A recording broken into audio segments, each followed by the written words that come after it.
আজকে আমি একটা ভিডিও নিয়ে এসেছি, যে ভিডিওটি আপনার খুবই উপকারের। সেটা হলো এসআইআর এর ফর্ম ফিল আপ নিয়ে যে মানুষের মধ্যে আতঙ্ক তৈরি হয়েছে, সেই আতঙ্ক আজকে আমরা দূর করব। তো এসআইআর ফর্ম ফিল আপ কিভাবে করতে হবে, সমস্ত পয়েন্ট টু পয়েন্ট আমরা ডিটেলসে আলোচনা করব।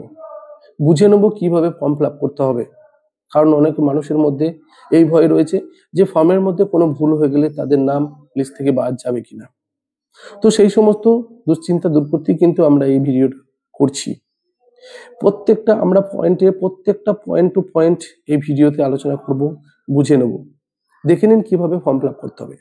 তবে আমাদের এই ভিডিওটি শুধুমাত্র যাদের 2002 সালে ভোটার লিস্টের নাম নেই, বর্তমানে যারা ভোটার 2002 সালে ভোটার লিস্টে নাম নেই, তাদের জন্যই এই ভিডিওটি বানানো হয়েছে। পরবর্তী ভিডিওতে যাদের নাম আছে তারা কিভাবে ফর্ম ফিল আপ করতে হবে তার ডিটেলস আমরা পয়েন্ট টু পয়েন্ট আলোচনা করব। চলুন দেখে নেওয়া যাক কিভাবে ফর্ম ফিল আপ করতে হবে। তো দেখে নেওয়া যাক কিভাবে ফর্ম ফিল আপ করতে হবে। তো আপনাদের কাছে যে ফর্মটি আসবে, বিএলও দিয়ে যাবে, সেটা হচ্ছে এই ধরনের একটা ফর্ম। ঠিক আছে, এখানেতে কি হবে, আপনার নাম, এই যে এই অংশতে আপনার নাম, আপনার গ্রামের নাম, সমস্ত কিছু এখানে দেওয়া থাকবে। আপনার এপিক কার্ড, বর্তমান 2005 সালের যে ভোটার লিস্টে আপনার নাম রয়েছে সেই অনুযায়ী এখানে আপনার কর্মীর সংখ্যা এবং অংশের নাম, বিধানসভার নাম, সমস্ত কিছু দেওয়া থাকবে। এখানে এই অংশটাতে আপনার বিএলওর নাম দেওয়া থাকবে এবং ফোন নাম্বার দেওয়া থাকবে। এখানে একটা কিউআর কোড রয়েছে, আপনার ইউনিক যে কোড আছে নির্বাচন কমিশনের, সেইভাবে কিউআর কোড একটা বানানো হয়েছে। এখানে আপনার বর্তমান ছবি দেওয়া থাকবে, যেটা আপনার বর্তমান ভোটার কার্ডে রয়েছে। এখানে আপনাকে নতুন ভাবে আপনার একটা রিসেন্ট ফটো এখানে দিতে হবে। তো এরপর চলে আসছি ফার্স্ট যে অংশটা সব থেকে বড় গুরুত্বপূর্ণ, সেটা হচ্ছে যে এখানে যে অংশটা রয়েছে, এখানে আপনার যে সমস্ত পার্টগুলো দেওয়া হয়েছে ভালোভাবে দেখে নিন। জন্ম তারিখ, আধার নাম্বার, মোবাইল নাম্বার, পিতার অভিভাবকের নাম, পিতার নাম, অভিভাবকের এপিক নাম্বার, মায়ের নাম, মায়ের এপিক নাম্বার, স্বামী স্ত্রীর নাম যদি থেকে থাকে, স্বামী স্ত্রীর নাম, এপিক নাম্বার যদি থেকে থাকে। তো এটাকে আপনাকে ফার্স্ট ফিল আপ করতে হবে। এই অংশটি মনে রাখবেন, এই অংশটি যে ফিল আপ হবে, এই অংশটি আপনার যে 2005 সালের বর্তমান যে ভোটার কার্ডটি রয়েছে সেই অনুযায়ী হবে। তো আপনার বর্তমান ভোটার কার্ড ধরে নিন, এটা হচ্ছে আপনার বর্তমান ভোটার কার্ড। আমি একটা ফর্ম ফিল আপ করে দেখাচ্ছি।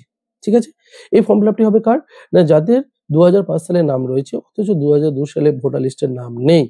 ঠিক আছে, অর্থাৎ 1988 সালের উপরে যারা রয়েছেন, ঠিক আছে, তো তাদের যে ভোটার কার্ডটা রয়েছে, তাদের যে যদি 2002 এর ভোটার লিস্টের নাম না থাকে, তারা কিভাবে ফর্ম ফিল আপ করবে সেটা দেখানো হচ্ছে। ঠিক আছে, তো এই ধরে নিন এটা একটা আপনার ভোটার কার্ড। তো ভোটার কার্ডে আপনাকে প্রথমত কি চেয়েছে না, আপনার জন্ম তারিখ আপনাকে পুট করতে হবে।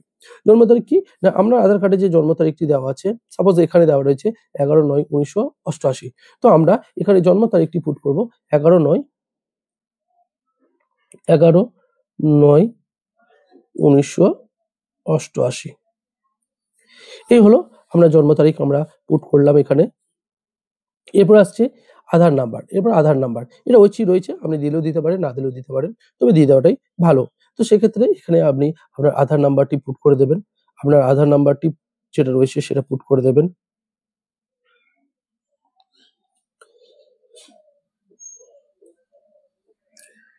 এখানে আধার নাম্বার দেওয়া হলো। এরপর রয়েছে মোবাইল নাম্বার। এখানে আপনার বর্তমান যে মোবাইল নাম্বার রয়েছে সেই মোবাইল নাম্বারটি এই অংশে পুট করে দেবেন।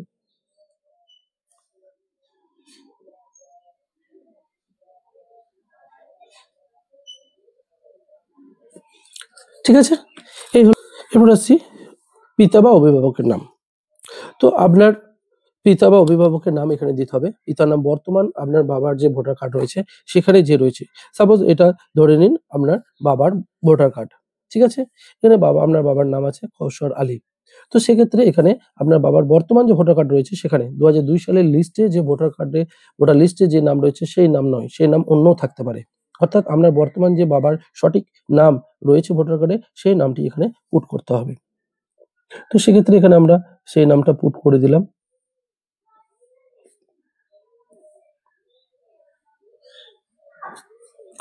এবং বাবার যে এপিক নাম্বার আছে, পরবর্তী ক্ষেত্রে আপনার পিতার বা অভিভাবকের যদি এপিক নাম্বার দেওয়া থাকে তো সেই এপিক নাম্বার এখানে পুট করতে হবে। তো এখানে আমরা সেই এপিক নাম্বার প্রদান করলাম। পরবর্তী ক্ষেত্রে আসছে আপনার মায়ের নাম। এখানে আপনার মায়ের নাম দিতে হবে। তো এখানে আপনার মায়ের নাম বর্তমান যেভাবে বাবার দেখালাম ঠিক সেইভাবে বর্তমান বাবার যদি আধার কার্ড থেকে ভোটার কার্ড যদি থেকে থাকে সেই ভোটার কার্ডে যে নাম আছে সেই অনুযায়ী নামটা এখানে দিতে হবে।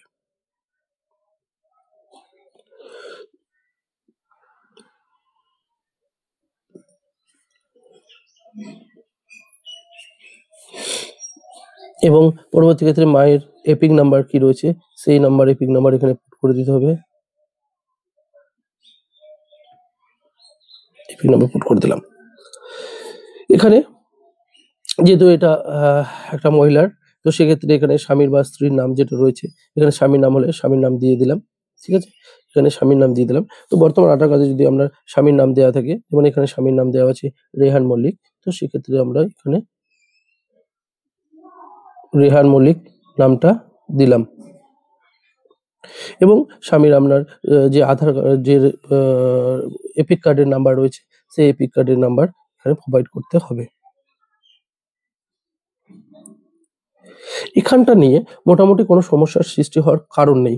তবে অনেকে কি করছে, এখানে বাবার নাম বা মায়ের নামের ক্ষেত্রে যেটা ভুল করছে, ২০০২ সালে যে লিস্টে নাম রয়েছে সেই অনুযায়ী এবং এপিক নাম্বার ২০০২ সালে যেটা রয়েছে সেই নাম অনুযায়ী কিন্তু প্রদান করছে।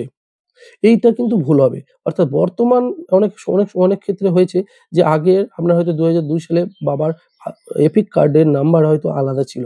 এখন এপিক কার্ড নাম্বার পরিবর্তিত হয়ে এক হয়েছে। তো সেক্ষেত্রে অনেকে কি করছে, সেই পুরাতন এপিক কার্ডের নাম্বার ২০০২ সাল লিস্ট অনুযায়ী প্রদান করে দিচ্ছে। করবেন না। আমরা বর্তমান যে কার্ডটা রয়েছে, বর্তমান যে আপনার এপিক কার্ড পেয়েছেন বা ভোটার কার্ড পেয়েছেন, সেইখানে যে আপনার এপিক নাম্বার রয়েছে সেই নাম্বার অনুযায়ী এখানে প্রদান করতে হবে। ঠিক আছে? এরপর পরবর্তী ক্ষেত্রে যে পার্টটা আসছি আমরা সেটা সবথেকে গুরুত্বপূর্ণ। যেহেতু আপনার ২০০২ সালের লিস্টের নাম নেই, সেহেতু আমাদেরকে এই যে অংশটা রয়েছে এই অংশটা কিছু তথ্য প্রদান করতে হবে না। এটা মাথায় রাখবেন। এই অংশতে কোনো রকম তথ্য আমরা দেব না। আমাদেরকে দিতে হবে কোনখানে? না এই অংশটাতে। এই অংশে। এই অংশটাই সবারই মোটামুটি ভুল ভ্রান্তি হয়ে থাকছে, বিভিন্ন প্রশ্ন থেকে থাকছে। তো আমরা এই অংশটা অনুযায়ী সমস্ত ভুল ভ্রান্তি দূর করে দেব। একবার ভালোভাবে দেখবেন। স্কিপ অবশ্যই করবেন না। তো সেক্ষেত্রে এখানে যে পার্টটা রয়েছে, কি রয়েছে? আত্মীয়ের বিবরণ যার নাম পূর্ববর্তী কলামে সর্বশেষ এসআইআর এ দেওয়া আছে। তাহলে কি হচ্ছে? আত্মীয়ের নাম। আত্মীয়ের নাম বলতে এখানে কার নাম আপনারা দিতে পারেন।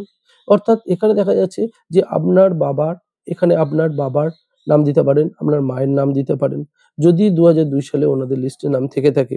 অনেকেরও হয়ে থাকে যে ২০০২ সালে হয়তো আপনার কারো বাবা মারা গেছেন বা মা মারা গেছেন। সেক্ষেত্রে ২০২০ সালের লিস্টে নেই। তাহলে আপনি আপনার দাদুর নাম দিতে পারবেন। ঠিক আছে? তো এখন এই অংশটা কিভাবে ফিল আপ করবেন? কিন্তু এখানে এখানে যে জায়গাটা করতে হবে যে ২০০২ সালের লিস্টে যেভাবে আপনার নাম দেওয়া আছে সেই নামটি এবং তার তথ্য অনুযায়ী এখানে ফিল আপ করতে হবে। তো এখানে যে নামটা ফিল আপ করা হচ্ছে, সাপোজ এখানে সোহা মল্লিকের ভোটার কার্ড একটা ফিল আপ করে দেখাচ্ছি। উনি বিবাহের সূত্রে অন্য জায়গায় চলে গেছেন। ঠিক আছে? তো উনি যেখানে রয়েছেন সেখানকার তথ্য তো এখানে দেওয়া রয়েছে। ঠিক আছে? এখন উনার বাবার হয়তো অন্য জায়গায় থাকতে পারেন, অন্য রাজ্যে থাকতে পারেন। তো সেখানকার ভোটার লিস্ট অনুযায়ী কিন্তু এখানকার ২০০২ সালের ভোটার লিস্ট অনুযায়ী এখানে প্রদান করতে হবে। সাপোজ ধরে নিচ্ছি আমাদের এই হচ্ছে উনার বাবার আ যে আ আ ভোটার লিস্ট ২০০২ সালের যে লিস্ট ছিল, ঠিক আছে? সেই অনুযায়ী উনি বারাসত বিধানসভার ক্ষেত্রে ভোটার ছিলেন, ঠিক আছে? অংশ নাম্বার হচ্ছে ৩৪৩ নির্বাচক তালিকায় ২০০১ সালের লিস্ট অনুযায়ী ২০০২ সালে রিপোর্ট হয়েছিল। তো উনার নামটা রয়েছে ৬৬ নম্বরে। ঠিক আছে?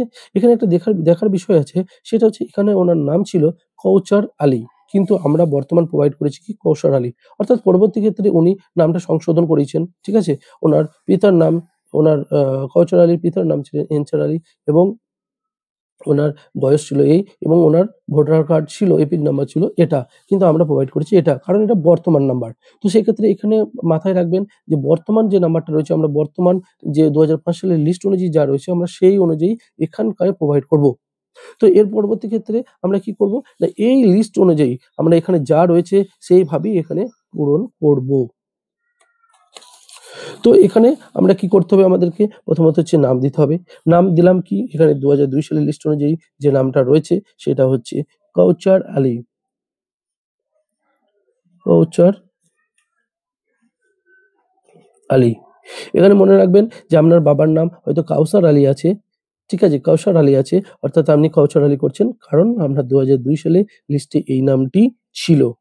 এপিক নাম্বার যদি থেকে থাকে, এখানে এপিক নাম্বার দেখে নিন, এখানে এপিক নাম্বার ছিল আগেকার, সেক্ষেত্রে আমরা এটাই প্রদান করব।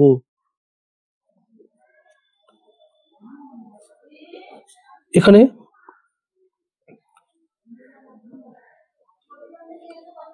প্রদান করলাম, ঠিক আছে, এপিক নাম্বার এখানে প্রদান করলাম। আত্মীয়ের নাম, অনেকে আত্মীয়ের নাম মনে করে এর সঙ্গে সম্পর্ক না, আপনার ভোটার লিস্টে আত্মীয় যে নামটা দেওয়া আছে 2002 সালে ভোটার লিস্টের আত্মীয় যেটা রয়েছে সেটা, অর্থাৎ এখানে পিতার নাম দেওয়া আছে আত্মীয়ের নামে, ঠিক আছে, নাম আছে এনচার আলী, এনচার আলী। তো সেক্ষেত্রে এখানে আত্মীয়ের নামটা দেবো।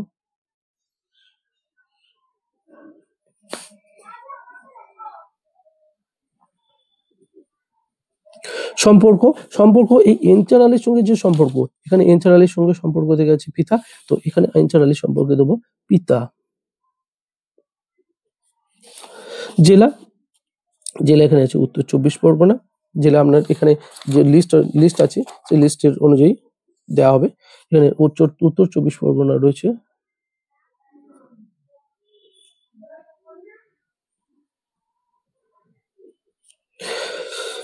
রাজ্যের নাম যথারীতি পশ্চিমবঙ্গ ছিল, এখানে যদি আপনার রাজ্য অন্য রাজ্য থেকে এসে থাকেন, ঠিক আছে, সেক্ষেত্রে অন্য রাজ্যেরই নাম দেবেন। বিধানসভা ক্ষেত্রের নাম, এখানে বিধানসভা ক্ষেত্রের নাম দেওয়া আছে বারাসাত, তো সেক্ষেত্রে এখানে বিধানসভার নাম দিলাম বারাসাত।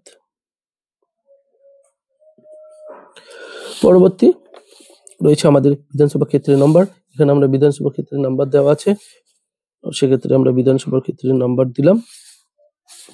এরপর রয়েছে অংশ নাম্বার, আপনার অংশ এখানে দেওয়া রয়েছে, আমরা সেই অনুযায়ী অংশ এখানে প্রোভাইড করলাম। এরপর আছে কর্মিক সংখ্যা, অর্থাৎ কর্মিক সংখ্যা, এখানে যে কর্মিক সংখ্যাটা দেওয়া আছে এই অংশটা প্রদান করতে হবে আমাদেরকে। পরবর্তী ক্ষেত্রে যেটা করতে হবে সেটা হচ্ছে আপনার নাম, এখানে সিগনেচার, এখানে আপনার সই করতে হবে। তো সেক্ষেত্রে এখানে সই আছে সোহালি যদিও আছে, যেহেতু সোহা মল্লিক, তো সেক্ষেত্রে সোহা মল্লিক সিগনেচার করতে হবে এই অংশটাতে, ঠিক আছে। এরপরে আপনি যদি না পারেন তো সেক্ষেত্রে টিপ সইও এখানে দিতে পারেন। তাহলে আশা করি ক্লিয়ার হয়ে গেছে ব্যাপারটা। এই জায়গাটা অনেকের ভুল হয়ে থাকছে, ঠিক আছে, এটা আমাদের বারবার বলছি, যাদের 2005 সালের নাম ভোটার লিস্টের নাম আছে অথচ 2002 সালের নাম ছিল না, তারা কিভাবে ফর্ম ফিল আপ করবে সেটা দেখানো হয়েছে। তো এখানে একটা জিনিস মাথায় রাখবেন যে আপনি যে কেন্দ্রে বাস করছেন সেই কেন্দ্রেরই ভোটার লিস্ট হতে হবে এটা নয়। আপনি আগে পরবর্তী ক্ষেত্রে আপনার বাবা বা আপনার যদি অন্য কোথাও ভোট দিয়ে থাকেন সেখানকার যে ভোটার লিস্ট আছে সেই লিস্টের তথ্য এই অংশটা প্রদান করতে হবে। যেহেতু 2002 সালে আপনার লিস্টে নাম ছিল না, সেহেতু এই অংশে আপনি কিছু প্রদান করবেন না, ঠিক আছে। এইভাবে আশা করি ব্যাপারটা সমস্ত ক্লিয়ার হয়ে গেছে, এখানে আর প্রশ্ন কোনো থাকার কথা নয়, ঠিক আছে। আশা করি এই ভিডিওটা দেখে আপনারা নিশ্চয়ই বুঝতে পেরে গেছেন। তো এইভাবে ফর্ম ফিল আপ করলে আর ভুল হওয়ার সম্ভাবনা খুবই কম। তো অনুরোধ করব অবশ্যই ভিডিওটি ভালোভাবে দেখুন, কোনো জায়গায় ভুল হলে আমাদেরকে কমেন্টে জানান, যদি কোনো সন্দেহের কারণ থাকে তো সেক্ষেত্রে আমাদেরকে অবশ্যই কমেন্টে জানান, আমরা যথাসাধ্য চেষ্টা করব আপনাকে সাহায্য করার জন্য। তো ভিডিওটি ভালো লাগলে অবশ্যই লাইক করবেন, শেয়ার করবেন, আশা রাখি।